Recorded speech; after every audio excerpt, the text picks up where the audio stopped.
घृष्णेश्वर ज्योतिर्लिंग भारत के दक्षिण प्रदेश के देवगिरी पर्वत के निकट सुकर्मा नामक ब्राह्मण और उसकी पत्नी सुदेश निवास करते थे।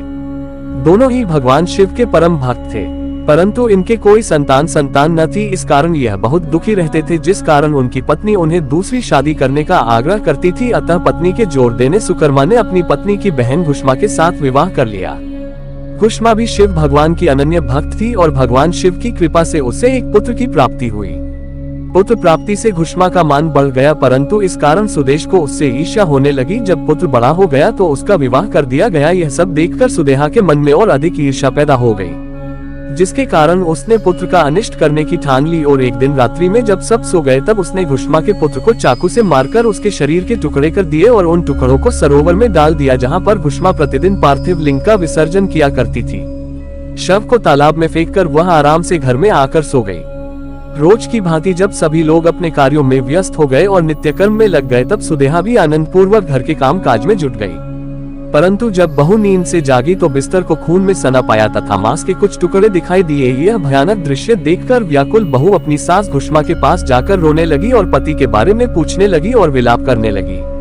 सुदेहा भी उसके साथ विलाप में शामिल हो गई ताकि किसी को भी उस पर संदेह न हो। बहू के क्रंदन को सुनकर घुष्मा जरा भी दुखी नहीं हुई और अपने नित्य पूजन व्रत में लगी रही। वह सुधर्मा भी अपने नित्य पूजा कर्म में लगे रहे। दोनों पति पत्नी भगवान का पूजन भक्ति के साथ बिना किसी विघ्न चिंता के करते रहे। जब पूजा समाप्त हुई तब घुष्मा ने अपने पुत्र की रक्त से भीगी शैया को देखा। यह विभत्स दृश्य देखकर भी उसे किसी प्रकार का विलाप नहीं हुआ।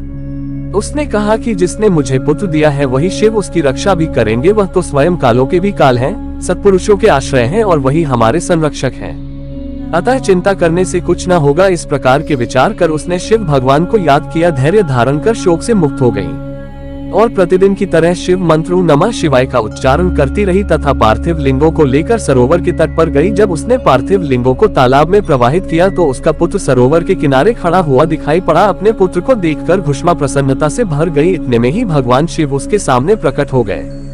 भगवान शिव घुष्मा की भक्ति से बहुत प्रसन्न हुए और वरदान मांगने को कहा। भगवान ने कहा यदि वो चाहे तो वो उसकी बहन को त्रिशूल से मार डाले, परंतु घुष्मा ने श्रद्धा पूर्वक महेश्वर को प्रणाम करके कहा कि सुदेहा बड़ी बहन है, अतः आप उसकी रक्षा करें, उसे क्षमा करें। घुष्मा ने निवेदन किया कि मैं दुष्कर्म नहीं कर सकती और बुरा करने वाले की भी भलाई करना ही अच्छा माना जाता है। अतः भगवान शिव घुष्मा के भक्तिपूर्ण विचारों को सुनकर अत्यंत प्रसन्न हो उठे और कहा घुष्मा तुम कोई और वर मांग सकती हो। घुष्मा ने कहा हे महादेव, मुझे वर देना ही चाहते हैं तो लोगों की रक्षा और कल्याण के लिए आप यहीं सदा निवास करें। घुष्मा की प्रार्थना से प्रसन्न महेश्वर शिवजी ने उस स्थान पर सदैव वास करने का वरदान दिया तथा तालाब के समीप ज्योतिर्लिंग के रूप में वहां पर वास करने लगे और घुष्मेश्वर के नाम से प्रसिद्ध हुए। उस तालाब का नाम भी तब से शिवालय हो गया।